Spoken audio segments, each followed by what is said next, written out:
Alright, thanks to a successful opening day, I get to butcher a deer in shorts for the first time, and I'm also going to show you how easy it is to do your butchering at home and save money.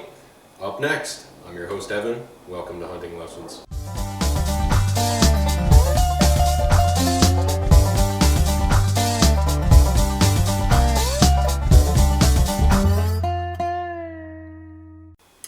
Thanks for joining me again on Hunting Lessons. So today we're going to show you how you can save money at the butcher shop.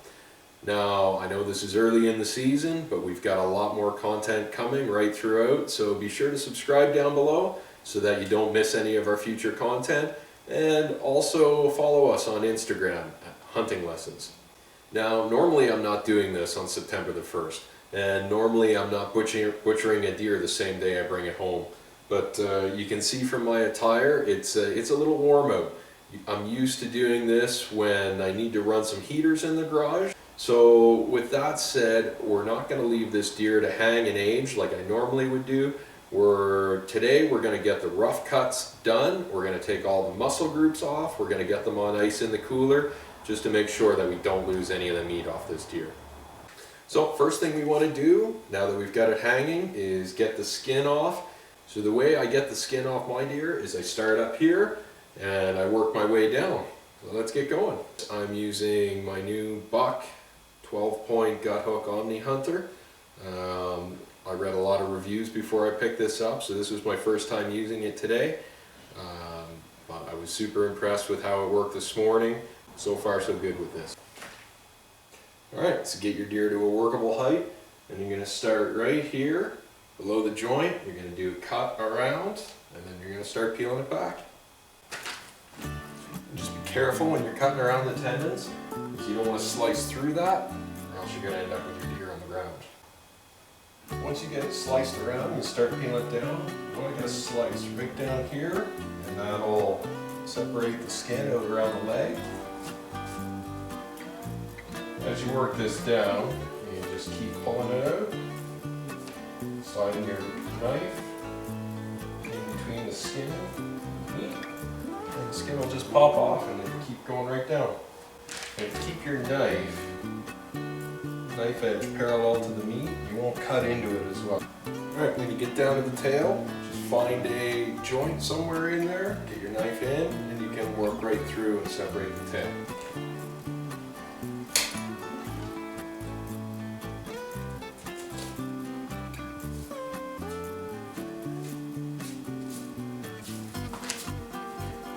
Just keep working your knife down and getting the skin off.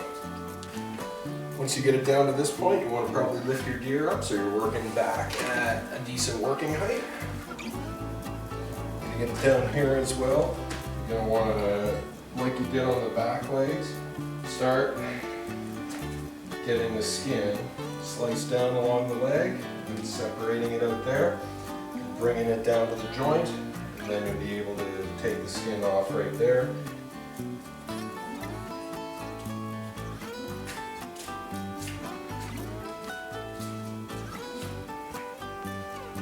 Alright, so now that we've got down to the head and we've got the skin off, everything, it's time to go in, wash this knife up and get it sharpened again. Alright, so now we got the hide off, we got the head off, and it's time to start breaking down the deer and taking out the muscle groups and getting them in the cooler. I start with a ball roast. Find the bone right here, and you can bring your knife right in underneath it. You don't want to hit that bone because you don't want to dull your knife. But bring your knife right in till you get down to the femur. Don't go digging into it. Start kind of working your way down. You can see that as you do this, these muscle groups are actually fairly well defined. They're going to come out as full muscles, and then you use those as your roast. I like to turn my roast into jerky. You get all the way down to the bottom. Once you get that down there, you kind of separate it out. See, there's a big layer of connective tissue on top of that. So you want to cut your roast, take that right off there, and she slides right out just like that. Ball roast. And then you do that on the other side. So next we're taking off the rump roast, which is right here beside where we split the hams. So end up putting an incision right here, and you can see the natural grain of the muscle right here. And on this side, you want to get in there and work in around the pelvis. And then on the bottom side, way to do this is just get in around the femur and start filleting it out.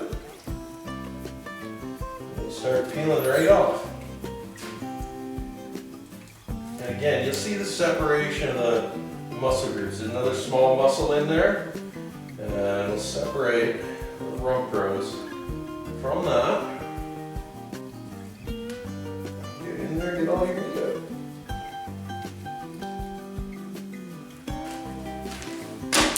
There you go, rump roast.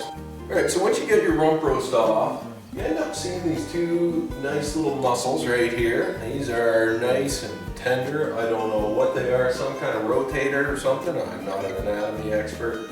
But once you get the rump roast off, you can then go ahead and cut those off.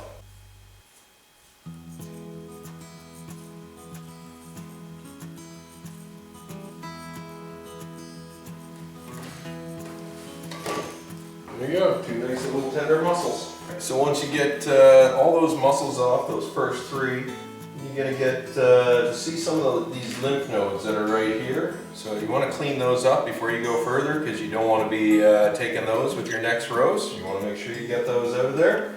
You don't want to eat it.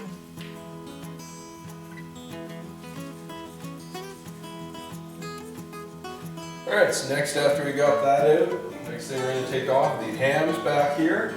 So again, just want to separate the muscles right along the natural divide. Once you get all those other muscles off the femur, this one will also start peeling out like that. That's the last major muscle around the femur. With this, there's a lot of meat that tucks into the pelvis here, so you gotta get your knife to work in around the pelvis so you don't lose any of that meat in there. There you go, got a big ham. You get the hams off, trim up some of the connective tissue, and you get some meat right here that you can probably put in your bowl for grind. Work your knife along the edge of the muscle group, and it'll peel right out. That pretty well empties out the meat in the pelvis right there. So next, clean off around the inside. I'm going to take these tenderloins out. So just get your knife in around there. You don't want to lose any of that meat, just like the rest. It will separate itself out. There we go, we have one tenderloin. So once we get the tenderloins out, time to go on to the back strap. So the way you take the back straps out, you get your knife, you guide it right down along the side of the spine, and you fillet out around the ribs, and that will start unseating the back straps. And you got to work your way right down to the neck. So you start up here, guiding your knife down along the side of the spine, fillet those back straps out of there.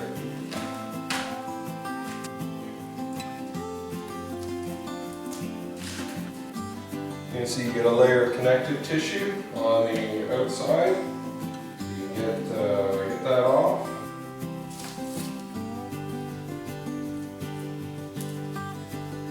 Get down to the neck. Like I said, you gotta get in there because your back straps go quite a ways down.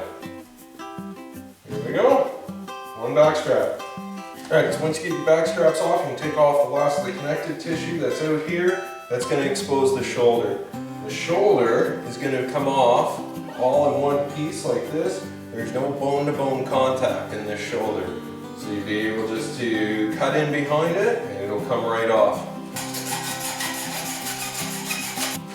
Alright, so once you get all the connective tissue cleaned up here, you can go ahead and just take the shoulder off and it'll come off really easy. Just kind of slice in behind and it's only soft tissue that holds it on.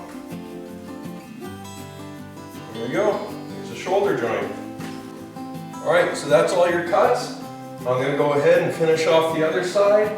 And once you've got all your major muscle groups off, you're going to find some meat up here that you can take off the legs. Bit of work is there's a lot of connective tissue in there. Do a bit of work and get that into your hamburger bowl. There's also some meat on the neck that you can cut off. Some people do neck roast. All I typically do with the neck meat is just cut it off and put it into the hamburger bowl.